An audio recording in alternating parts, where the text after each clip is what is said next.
Voilà, bonsoir à tous et à toutes, frères et sœurs, chers amis.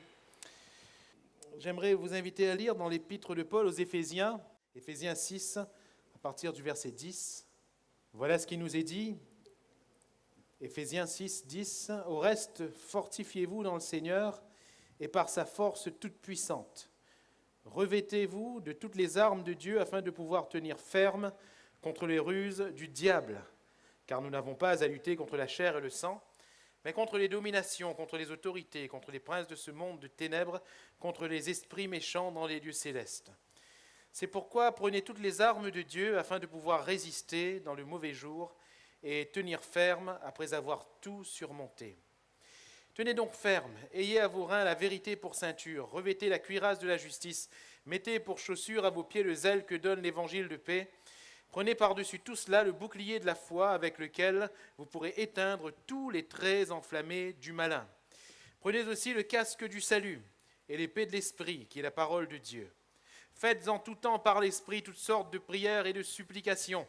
Veillez à cela avec une entière persévérance et priez pour tous les saints. Priez pour moi, afin qu'il me soit donné, quand j'ouvre la bouche, de faire connaître hardiment et librement le mystère de l'Évangile, pour lequel je suis ambassadeur dans les chaînes, et que j'en parle avec assurance, comme je dois en parler. Amen. Si nous choisissons la vie, nous vivrons.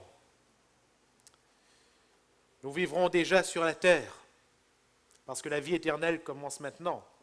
Elle a déjà commencé, elle nous a déjà été donnée. Ce n'est pas un Graal qu'on obtient à la fin lorsqu'on ferme les yeux. Mais le Seigneur, quand on croit en lui, il nous donne la vie éternelle. Mais combien nous devons nous battre pour atteindre la ligne d'arrivée? Combat, combat, combat et encore combat. Ce texte nous parle de guerre. Et ce soir, la pensée que j'aimerais partager avec vous porte le nom d'un livre que quelqu'un d'autre a écrit, mais qui n'a rien à voir avec la Bible. L'art de la guerre. L'art de la guerre. L'art de la guerre, mais selon Dieu. L'art de la guerre, selon l'Esprit de Dieu. Parce que, voyez-vous, même la guerre spirituelle a son art. Nous ne devons pas mener une guerre spirituelle comme nous l'entendons, comme nous le voulons. Nous ne devons pas, comme le texte nous le dit ici, nous armer de n'importe quelle arme. Nous ne devons pas choisir notre ennemi. Nous ne devons pas, choisir le temps du combat. Nous ne devons pas nous tromper nous-mêmes. La guerre spirituelle a son art. Et Paul nous parle, justement, de l'art de cette guerre. Comment mener une guerre spirituelle, sachant que cette guerre durera jusqu'au bout. Sachant que nous aurons à mener cette guerre jusqu'à ce que nous franchissions la ligne d'arrivée, à savoir jusqu'à ce que nous franchissions l'entrée du ciel. La vie chrétienne n'est pas une vie de repos. Paul ne parle pas de matelas ou d'oreiller. Paul ne parle pas de cocktail sur un matelas au soleil. Paul ne parle pas de sable chaud et de vagues. Paul emploie un champ lexical ici d'armes, de force, de se fortifier, de combat, de ténèbres, d'ennemis. Il parle de tenir ferme, il parle de casque, il parle d'épée et de toutes ces armes. Oui, frères, sœurs, nous avons à combattre. Il y a un combat à mener, qu'il faut mener et qu'il faudra encore mener jusqu'au bout. Plaise à Dieu que nous nous armions encore et encore de cette pensée de combattre. Alors, dans cet art de la guerre, première chose que nous devons comprendre, c'est que ce n'est pas par notre force. Au reste, fortifiez-vous dans le Seigneur et par sa force toute puissante. Fortifiez-vous comment? Par sa force toute puissante. Alléluia. Pourquoi? Parce que c'est sa force à lui qui est toute puissante.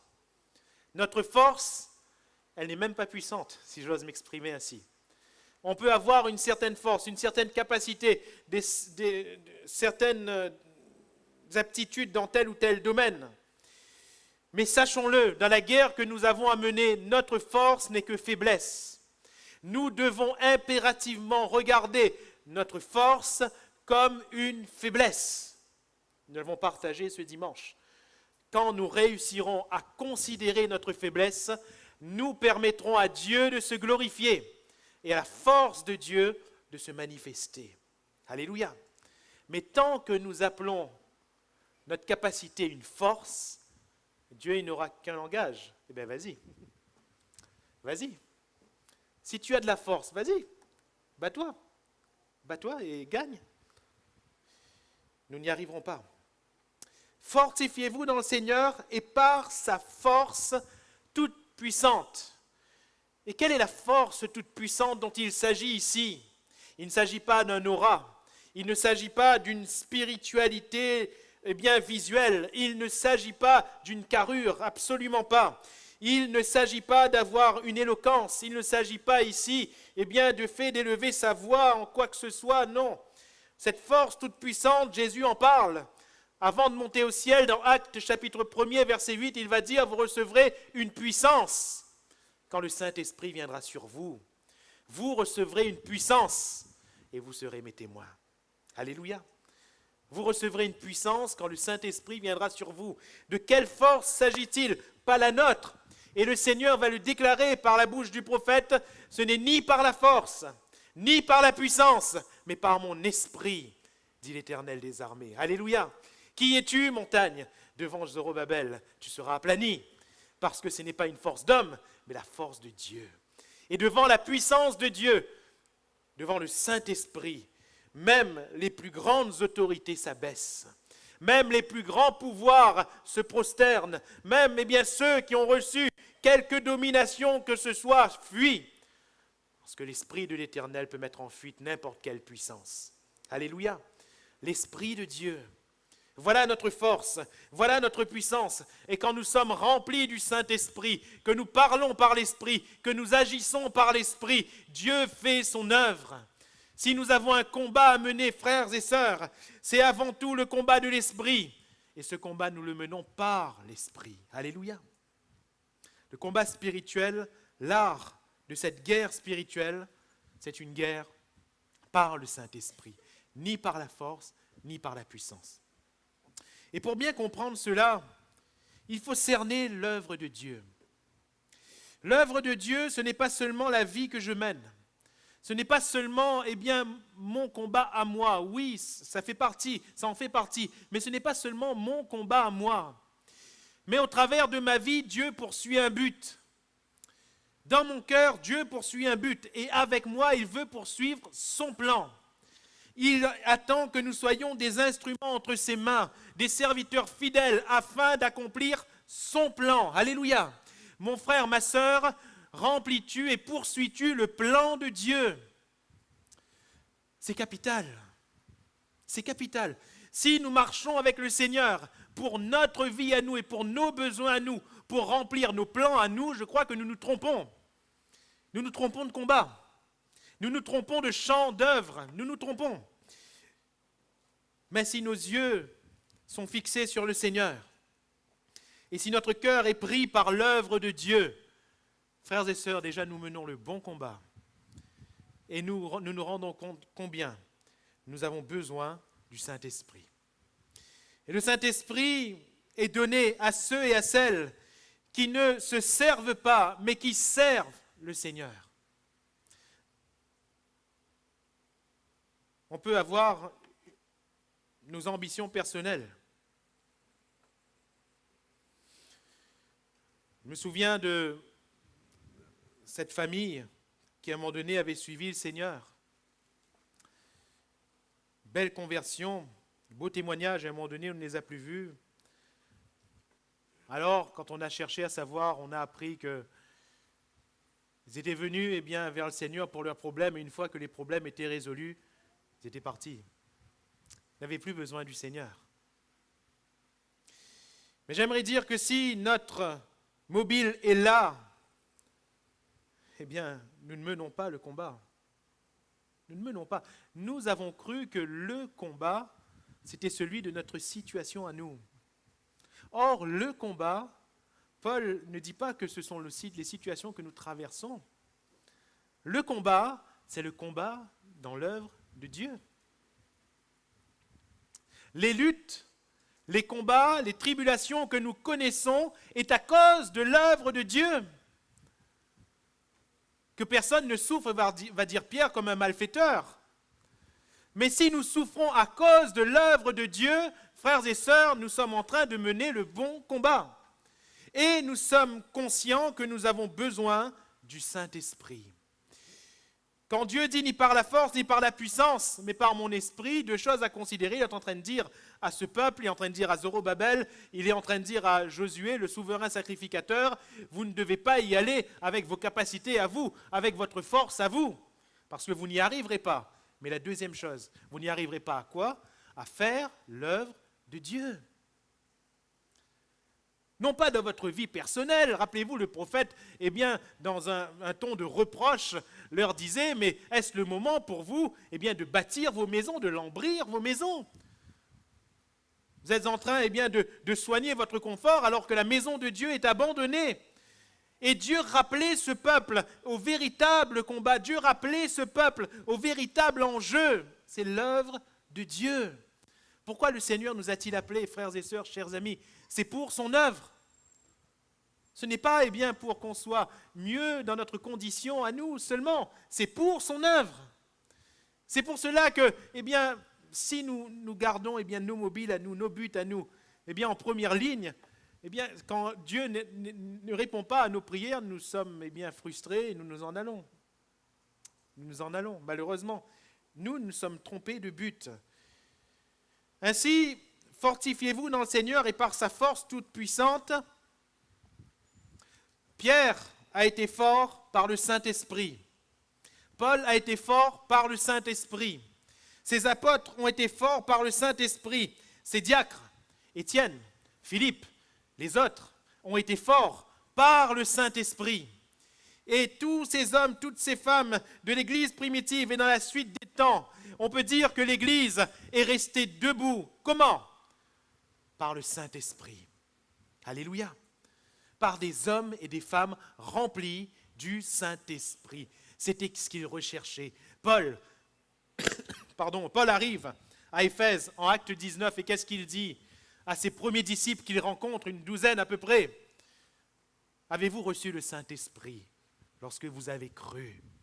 Parce qu'il faut que ce soit par le Saint-Esprit. Paul ne pouvait pas concevoir une œuvre de Dieu naissante sans le Saint-Esprit. Paul ne pouvait pas prendre ces hommes comme piliers de l'église d'Éphèse s'il n'avait pas le Saint-Esprit. Mes frères et mes sœurs, si nous ne sommes pas remplis du Saint-Esprit, nous ne pouvons pas être des piliers dans l'œuvre de Dieu. Nous ne pouvons pas être des colonnes dans la maison de Dieu. On ne peut pas s'appuyer sur nous. Mais si nous sommes remplis du Saint-Esprit, le Seigneur peut nous utiliser efficacement. Car l'œuvre ne se fait ni par la force, ni par la puissance, mais par le Saint-Esprit. Fortifiez-vous dans le Seigneur et par sa force toute puissante. Alléluia! À partir de là, quand nous comprenons que nous devons être remplis du Saint-Esprit, quand nous comprenons que c'est par le Saint-Esprit que tout se fait, ce soir, nous pouvons nous fortifier par sa force toute puissante. Ce soir, nous pouvons revenir à la source, Jésus, qui baptise du Saint-Esprit. Et nous pouvons dire encore, Seigneur, remplis-moi de ta force toute puissante. Je viens me fortifier par ta force toute puissante. Remplis-moi du Saint-Esprit. Alléluia. Ce doit être notre prière quotidienne. Remplis-moi du Saint-Esprit. Avoir la soif du baptême, même si nous avons déjà été baptisés.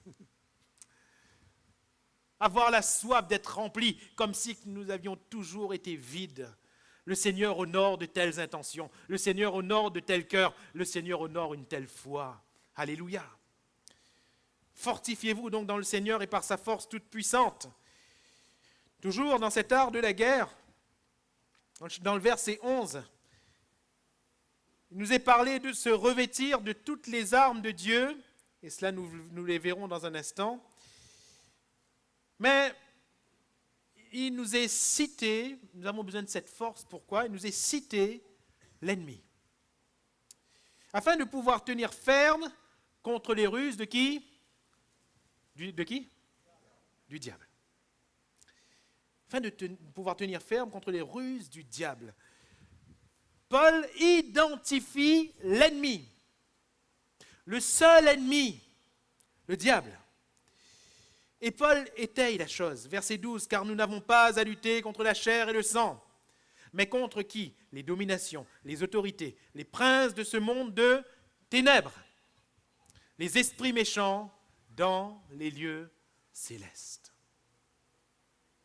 Les lieux célestes, pourquoi est-ce qu'il y a ce symbole? Bien sûr, sont employés des termes que nous comprenons. Quand on parle de ciel, on comprend que c'est en haut. Les lieux célestes. Le diable et ses démons ne vivent pas avec Dieu. Dieu aussi est dans le ciel, il fait tout ce qu'il veut. Il ne s'agit pas du même ciel. Mais quand il est question ici de ce royaume des lieux célestes, comprenons tout simplement une chose, c'est que ce royaume est au-dessus de nous. Nous ne sommes que des hommes. Ce royaume de ténèbres est au-dessus de nous, est plus fort que nous, est plus grand que nous. Nous ne pouvons par notre force, par notre puissance, rien, absolument rien, contre le diable, contre les démons, même contre un seul démon. Nous pourrions nous mettre à 10, à 100. Nous ne pourrions rien, même contre un seul démon. Qui sont les démons? Les anges déchus. Qui est le diable? Un ange déchu. Celui qui avait l'autorité sur tous les anges, toute la race angélique, toutes les races angéliques, dans le ciel, étaient sous l'autorité de celui qu'on appelait alors Lucifer, l'ange de lumière. Et Lucifer, voulant prendre la place de Dieu, il a été précipité avec lui, les anges qui avaient gagné sa révolte. Et ces anges, bien qu'ils aient été déchus de la position que le Seigneur leur avait donnée, c'est-à-dire qu'ils ne sont plus serviteurs de Dieu dans l'absolu, ils ne sont plus, l'ange normalement dira, la Bible, l'ange est un esprit au service de Dieu, mais eux ils ne sont plus au service de Dieu, du moins dans l'absolu, mais ça c'est un autre débat, c'est-à-dire que sans être au service de Dieu, au final, ils servent Dieu, mais Dieu se sert d'eux parfois, le diable a quand même parfaitement rempli le plan de Dieu à la croix du Calvaire, alors qu'il croyait justement le défaire. Mais il a complètement rempli le plan de Dieu, à Dieu soit la gloire. Mais disons qu'ils ne sont plus, ils ne veulent plus et ils ne sont plus au service de Dieu. Mais rappelez quand même que ce sont des anges à la base, qui sont plus forts que nous, qui ont une force beaucoup plus grande. C'est pour cela que nous ne devons pas aller avec notre propre force. Frères et sœurs, nous ne devons pas ignorer le diable. Nous ne devons pas ignorer, nous dit l'apôtre Paul, ses desseins. Et quels sont ses desseins? La Bible nous dit, et c'est Jésus qui va le dire, que l'ennemi est venu pour dérober, pour égorger, pour détruire. Comment est-ce qu'on l'appelle? On l'appelle le voleur. On l'appelle le serpent ancien, le rusé.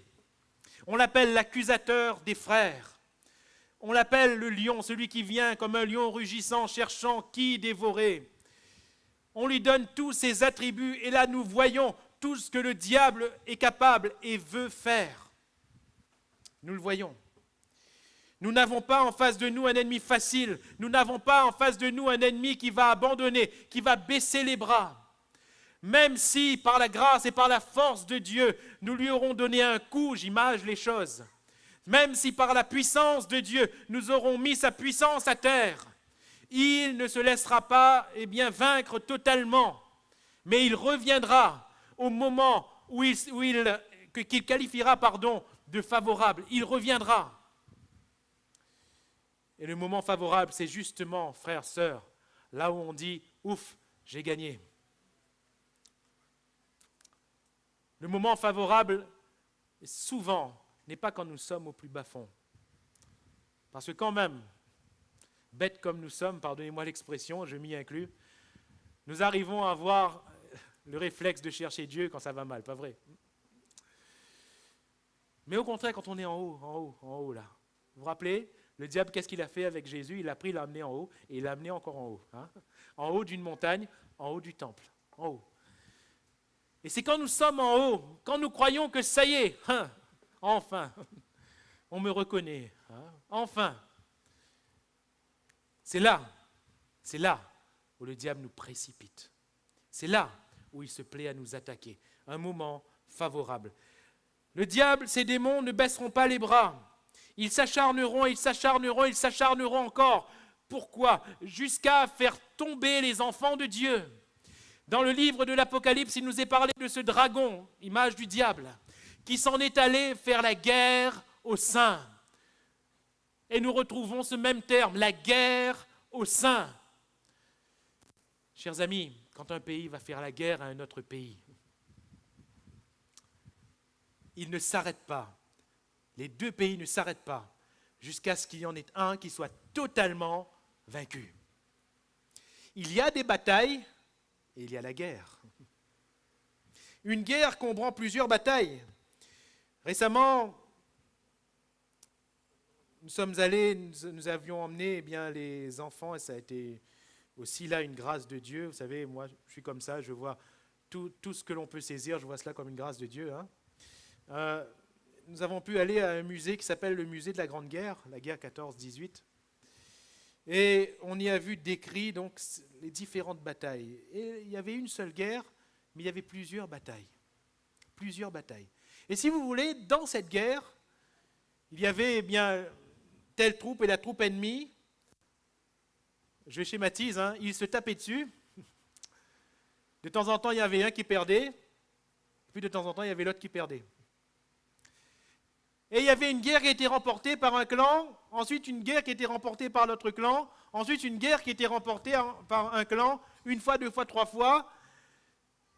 Parfois, et c'est ce que nous voyons dans la Seconde Guerre mondiale, il y a Hitler et tout son clan, tous les pays qui lui étaient alliés, qui avaient gagné des batailles successives, mais qui a gagné la guerre ? Ce n'était pas Hitler. C'était la France, l'Angleterre, les États-Unis et tout ce groupe qui était aussi allié, qui avait gagné. Pourtant, si on regarde au nombre de batailles, ils avaient gagné le moins de batailles, mais ils avaient remporté la guerre. Et tout cela pour vous dire, frères et sœurs, qu'avec notre ennemi qui est en face, il y a une bataille, il y a une autre bataille, il y a une autre bataille, et même s'il perd, il revient, et il va revenir, et il revient, et il revient encore. Mais si nous perdons, il faut que nous aussi on revienne. Si nous sommes défaits sur un terrain quelconque, frères, sœurs, il faut aussi que l'on revienne. Il faut aussi que l'on se relève. Et il faut aussi que l'on reparte au combat. Parce que si nous avons perdu une bataille, la guerre n'est pas finie. Alléluia. Et j'aimerais peut-être dire à quelqu'un ce soir qui est abattu, qui est peut-être troublé parce que tu as eu dans ta vie une défaite, laisse-moi te dire, la guerre n'est pas finie. C'est ce que le diable se dit quand il perd. Eh bien, c'est ce que nous devons nous dire. Alléluia. Et nous devons y aller. Donc, notre ennemi, il est puissant, notre ennemi, il est rusé. Notre ennemi, il n'a pas réussi, mais il a essayé de faire tomber même le Fils de Dieu. Il a essayé une fois, deux fois, trois fois. Ça, c'est pour le désert. Il est revenu encore et encore après. Jusqu'au bout, il va essayer. Mais mes frères et mes sœurs, si c'était comme ça pour Jésus, pour nous, ça va être comment ? Ok, vous croyez qu'il va dire, bon, c'est facile, je le laisse jouer un peu, hein ? Non, non. Il va venir et il va essayer de tuer à tout moment. Son but est de nous faire tomber. L'ennemi est donc le diable. L'ennemi, ce sont les démons. L'ennemi, ce n'est pas un homme, ce n'est pas une femme de chair, de sang. Nous n'avons pas à combattre la chair et le sang. Arrête de prier contre la chair et le sang. Arrête de te battre contre la chair et le sang. Ce sont des combats que nous n'avons pas à mener. Mais notre combat qui est spirituel est contre des esprits. Alléluia. Quand quelque chose ne va pas dans ta famille, fais ce que tu as à faire, fais ce que tu dois faire. Mais surtout, combat par l'Esprit de Dieu les mauvais esprits. Lorsque tu te sens accablé, Lorsque tu te sens étouffé dans une situation quelconque, rappelle-toi la lutte, le combat, la guerre. Ce n'est pas contre la chair et le sang, mais la guerre est beaucoup plus haut. Alléluia.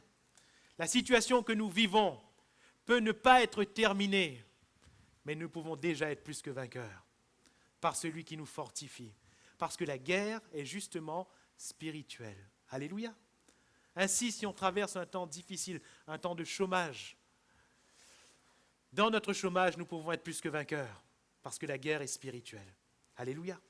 Nous pouvons être plus que vainqueurs. Le Seigneur pourra ouvrir les portes de l'emploi en son temps, mais nous devons être victorieux maintenant et vaincre l'ennemi de nos âmes. L'ennemi, donc, est ciblé.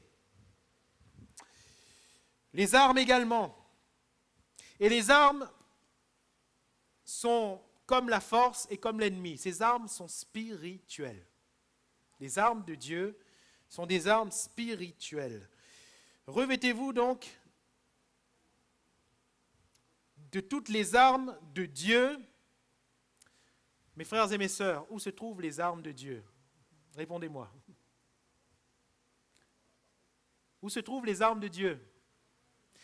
Je vais être beaucoup plus simple. Où se trouvent mes armes à moi? Si vous voulez avoir mes armes, vous devez venir voir qui? Moi. Les armes de Dieu sont avec Dieu. Et c'est Dieu que nous devons venir voir. C'est vers lui que nous devons venir pour nous revêtir. Alléluia. Nous devons venir vers le Seigneur pour revêtir les armes de Dieu, pour nous revêtir des armes de Dieu. Nous devons venir vers Dieu, car les armes sont les siens. Alléluia. Parfois, on cherche dans notre vie à nous les armes qui ne sont pas à nous. Il y a un non-sens. Comment veux-tu chercher, nous les énumérons dans un instant, comment veux-tu chercher la justice chez toi? Nous sommes injustes. Ce qui nous qualifie naturellement, c'est l'injustice. La Bible nous dit que notre justice est comme un vêtement souillé. Où est-ce que vous voulez chercher une justice dans cette affaire-là? Hein? Comment pouvons-nous trouver la vérité en nous? Ce qui nous qualifie, c'est le mensonge. Comment pouvons-nous trouver toutes ces choses dont il nous est parlé ici, toutes ces armes? Le salut n'est pas en nous. Ces armes sont en Dieu. Ce sont les armes de Dieu. Il faut donc aller à Dieu, vers Dieu, pour se revêtir. Alléluia. Revêtez-vous donc des armes de Dieu. Prenez toutes les armes de Dieu. Alors, c'est important car Paul ne dit pas prenez quelques armes de Dieu. Il dit bien prenez toutes les armes. Quand Saül a demandé à ce que David soit revêtu de ses armes à lui, il n'a pas dit David prends juste l'épée. Il a dit il faut prendre tout ou rien. Et laissez-moi vous dire que dans la guerre spirituelle que nous menons, les armes, il faut les prendre toutes. Toutes. Et toutes ces armes nous permettent de résister dans le mauvais jour et tenir ferme après avoir tout surmonté. Nous y revenons dans un instant. Quelles sont ces armes?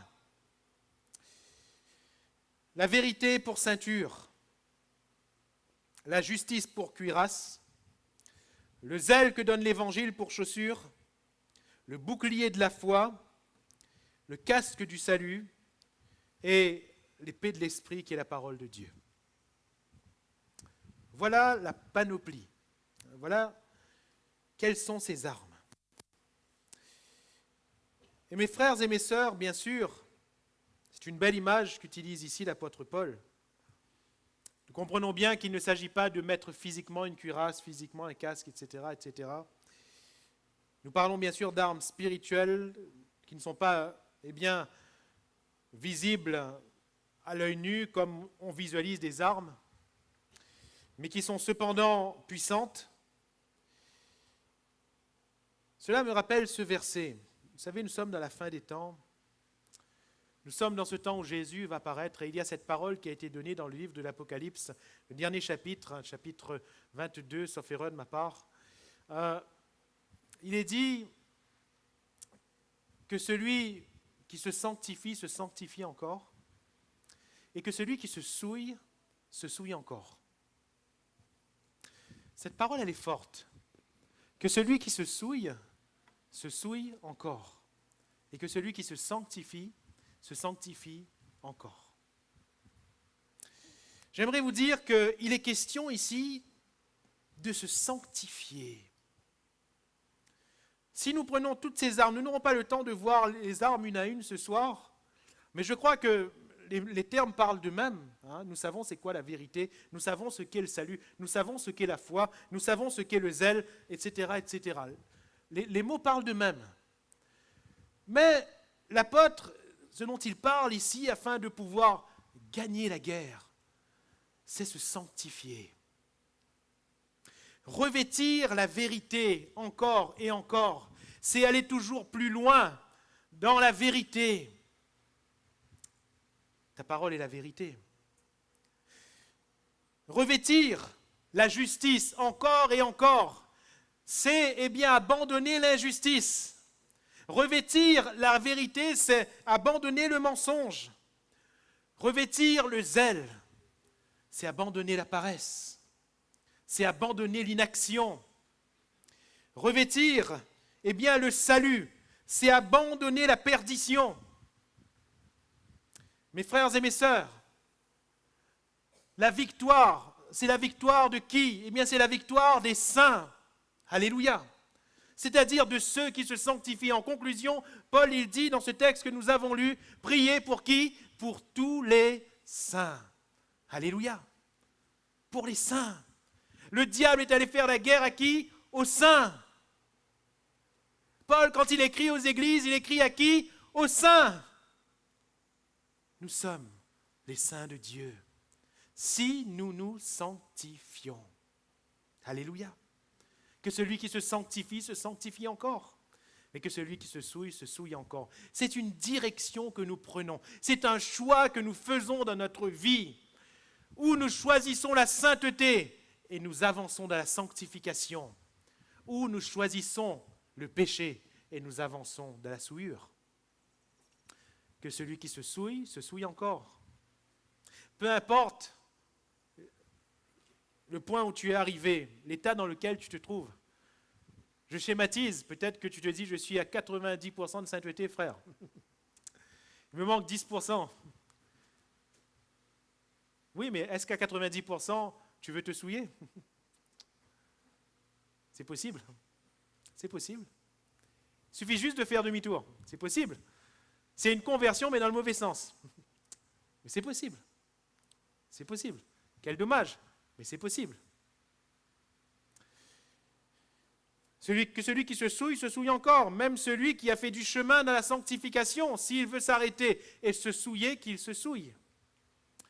Celui par contre qui veut se sanctifier ce soir alors qu'il se sanctifie encore, même si il se regarde comme misérable, même si il se dit j'ai encore beaucoup de chemin à faire, frère, l'important ce n'est pas la quantité de chemin à faire, l'important c'est la direction que l'on prend.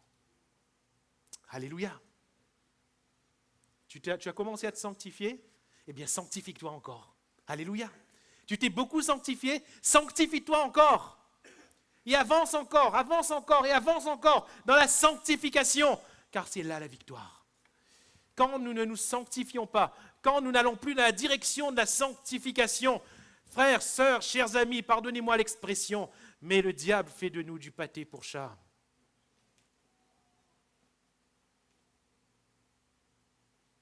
Il est facile à lui de nous vaincre.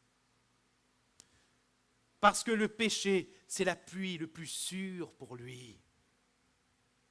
Je ne sais pas si vous avez déjà pratiqué de l'escalade. Moi, j'en ai fait.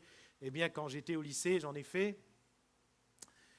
Et vous savez, il y avait plusieurs types de prises. Vous aviez des prises qui étaient grosses comme ça. Quand vous mettiez votre main, vous pouviez laisser tout le poids de votre corps se balancer. La prise était tellement grosse et tellement sûre, c'était bon. Et puis, il y avait toutes petites prises. C'était comme ça. Quand vous preniez juste avec 2 doigts, il n'y avait plus de place pour mettre les autres doigts, juste avec 2 doigts. Sur ces prises-là, il fallait y aller vite, il ne fallait pas trop rester suspendu à ces prises-là, parce qu'on n'y restait pas longtemps. Et puis, pour monter, on cherchait les prises les plus grosses. Le péché, c'est la prise la plus grosse qu'est le diable. Là, il sait qu'il va arriver. C'est pour cela que Paul va dire, les armes que nous devons revêtir, ce sont les armes de notre sanctification. Alléluia. Plus on est vrai, plus on abandonne le mensonge, plus le diable est vaincu. Plus on abandonne la perdition, plus on se revêt du salut, plus le diable est vaincu. Plus on abandonne l'injustice, plus on se revêt de la justice, plus le diable est vaincu. Plus on abandonne l'inaction, plus on se revêt du zèle, du feu que nous donne l'Évangile, plus le diable est vaincu. Alléluia. Et nous devons donc nous sanctifier.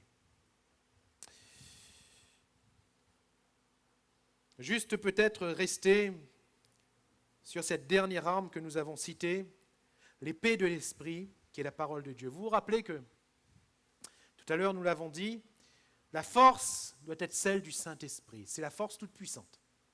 Celle du Saint-Esprit. Eh bien, la force toute puissante du Saint-Esprit va employer son arme. On a parlé des armes de Dieu, et Paul, cette dernière arme, il va faire une petite spécification. Il ne va pas dire l'épée de Dieu, quoique Dieu est esprit et l'esprit est le Seigneur, mais il va dire quand même l'épée de l'esprit. La force que nous devons avoir, à savoir celle du Saint-Esprit, a une arme. Et cette arme, c'est la parole de Dieu. Alléluia. Le Saint-Esprit en nous ne va pas utiliser n'importe quoi. Le Saint-Esprit en nous va toujours utiliser la parole de Dieu. Le Saint-Esprit ne va pas utiliser mes yeux. Le Saint-Esprit ne va pas utiliser mes muscles. Le Saint-Esprit ne va pas utiliser des composantes naturelles de mon être. Mais le Saint-Esprit va toujours utiliser la parole de Dieu. Alléluia. Et la parole de Dieu va utiliser le Saint-Esprit. C'est-à-dire que la parole de Dieu va permettre au Saint-Esprit d'agir. Toujours à partir de la parole de Dieu. Vous êtes forts, jeunes gens, va dire, eh bien l'apôtre Jean, vous êtes forts, et vous avez vaincu le malin, pourquoi ? Parce que la parole de Dieu demeure en vous. Amen. La parole de Dieu demeure en vous. Voilà comment vous avez vaincu le malin. Parce que la parole de Dieu demeure en vous. Quelle est notre intimité? Quelle est notre relation? Quelle est notre connexion avec la parole de Dieu?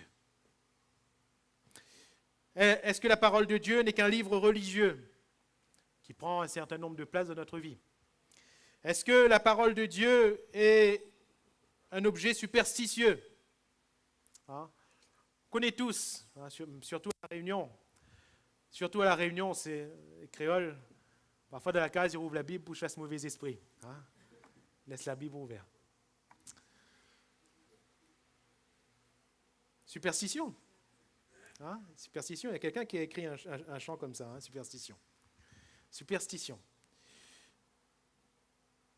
Quel est notre rapport avec la parole de Dieu?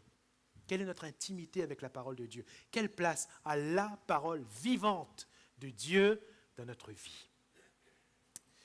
Ainsi, frères et sœurs, si nous avons une communion avec la parole de Dieu, et si nous avons une communion avec l'Esprit de Dieu, nous sommes, bien-aimés, plus que vainqueurs par celui qui nous fortifie. C'est l'Esprit de Dieu qui met nos ennemis en fuite, par la parole de Dieu qui est en nous, et par son action souveraine. Et c'est l'Esprit de Dieu qui va mettre, mon frère, ma sœur, cher ami, ton ennemi en fuite. L'Esprit de Dieu. Ainsi, Paul va rajouter à cela, et là, Paul ne parle pas d'une arme. Paul parle de la prière.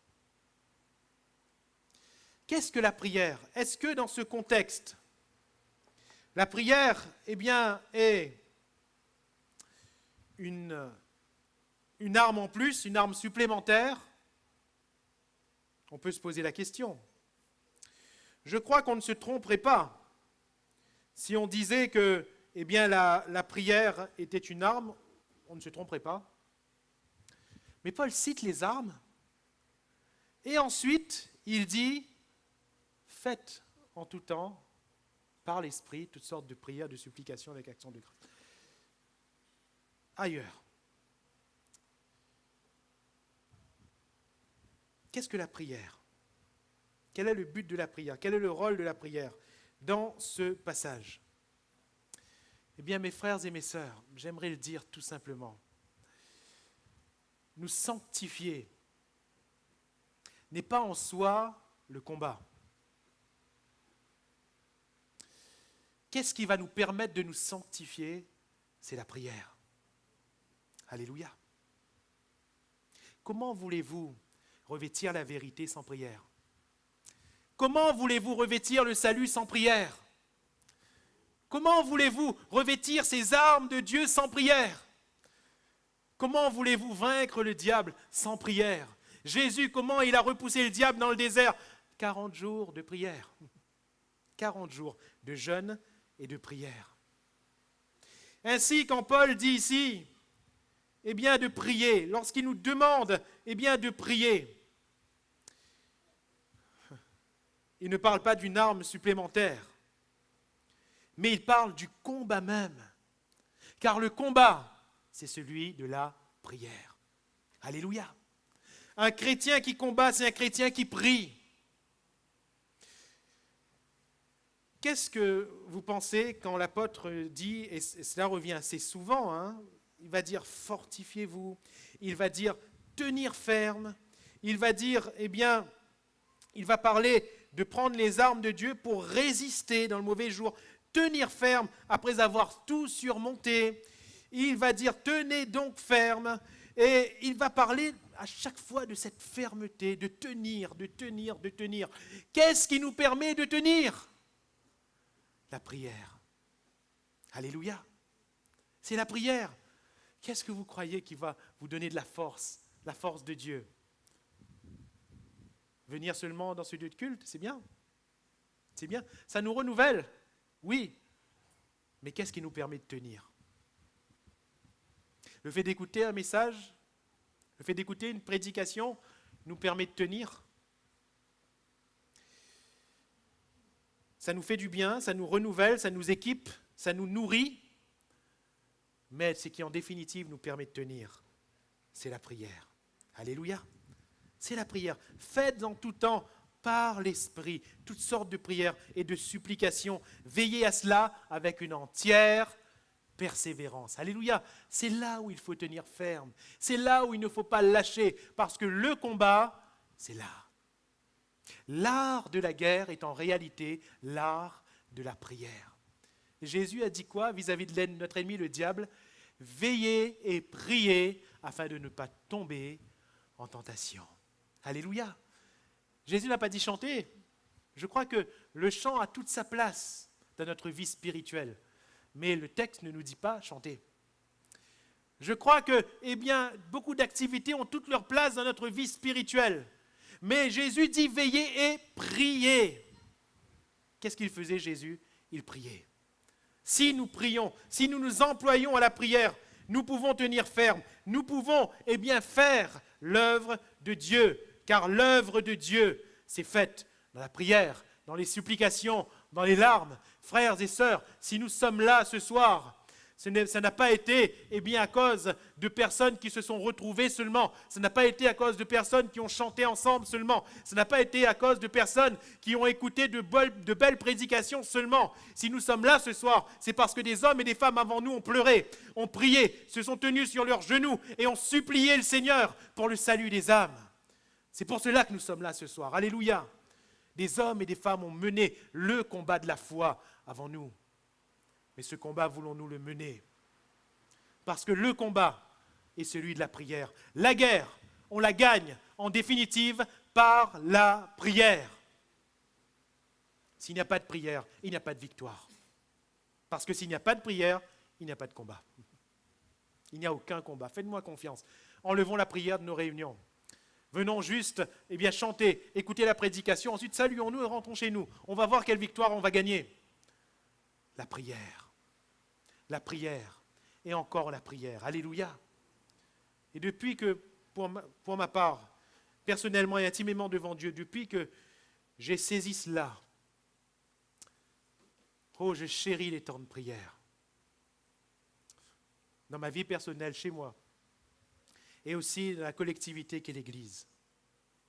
ce sont des temps de combat.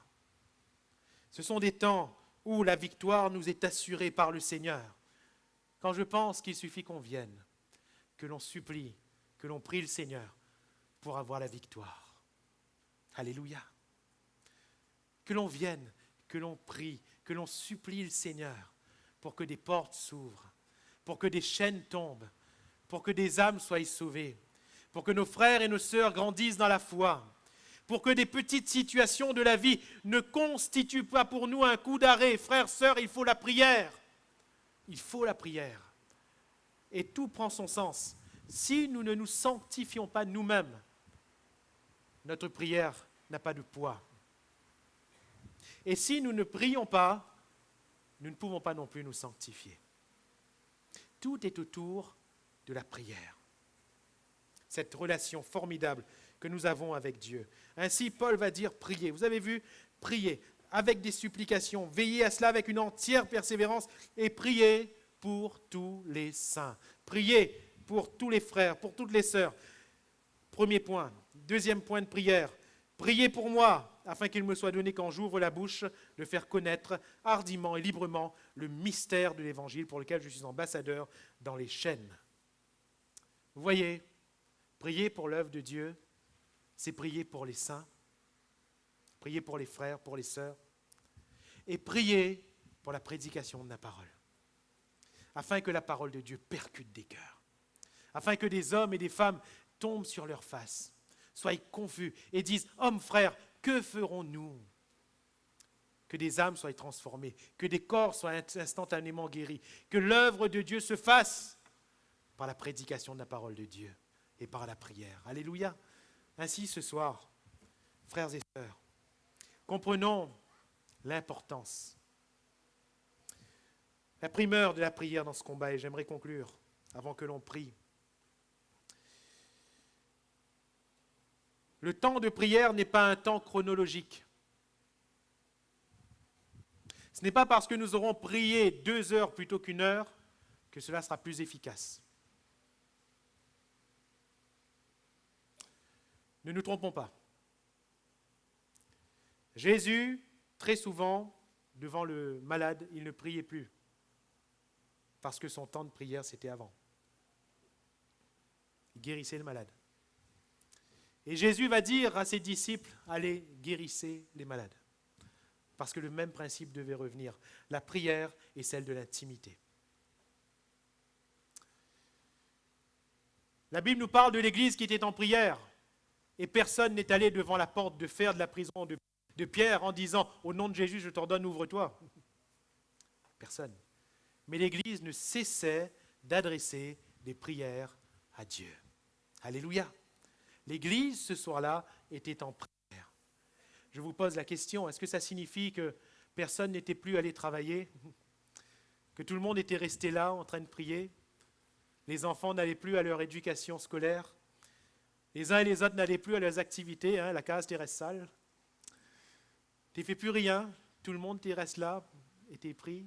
Ce n'est pas ce que ça voulait dire. Ce n'est pas ce que ça voulait dire. Quand la Bible nous dit prier sans cesse, ça ne signifie pas que toutes les autres choses s'arrêtent, les activités s'arrêtent et on se met en prière. Ça ne signifie pas qu'on va faire 1 heure, 2 heures, 4 heures, 10 heures de prière. Je ne suis pas contre des journées entières de prière, si le Seigneur nous y conduit. Je ne suis pas contre. C'est l'Esprit qui a conduit Jésus à jeûner 40 jours et 40 nuits dans le désert. Ce n'est pas Jésus qui a eu envie de le faire. Mais l'efficacité de la prière est quand le croyant prie sans cesse. Sans cesse, l'Église adressait des prières à Dieu pour Pierre. Ça veut dire que la femme, lorsqu'elle était à ses usages domestiques, comme c'était la coutume de l'époque, souvent c'est l'homme qui allait travailler et la femme qui était aux usages domestiques, eh bien la femme qui était une sœur de Pierre en Christ ne cessait d'adresser des prières. L'homme, lorsqu'il allait à son activité professionnelle, il ne cessait d'adresser à Dieu des prières. Il était peut-être dans son champ en train de travailler et dans son cœur, il est en train de dire « Seigneur, délivre Pierre. Seigneur, viens en aide à Pierre dans cette prison. » Le magistrat qui était chrétien, il était en train peut-être de travailler sur des dossiers. Et il disait, souviens-toi de l'apôtre Pierre. De l'apôtre Pierre. Ainsi, mon frère, quand tu es au volant de ta voiture, prie sans cesse. Quand tu rentres chez toi, prie encore. Ma sœur, quand tu vas sur ton lieu de travail, prie encore. Priez sans cesse. Vous comprenez, ce n'est pas la prière que nous allons faire là, maintenant, pendant 30, 40, 50, 1 heure, 2 heures, ou quoi que ce soit, qui va avoir le plus de poids. Ce qui a le plus de poids, c'est notre vie de prière. C'est quand les hommes et les femmes, c'est quand les enfants de Dieu prient sans cesse.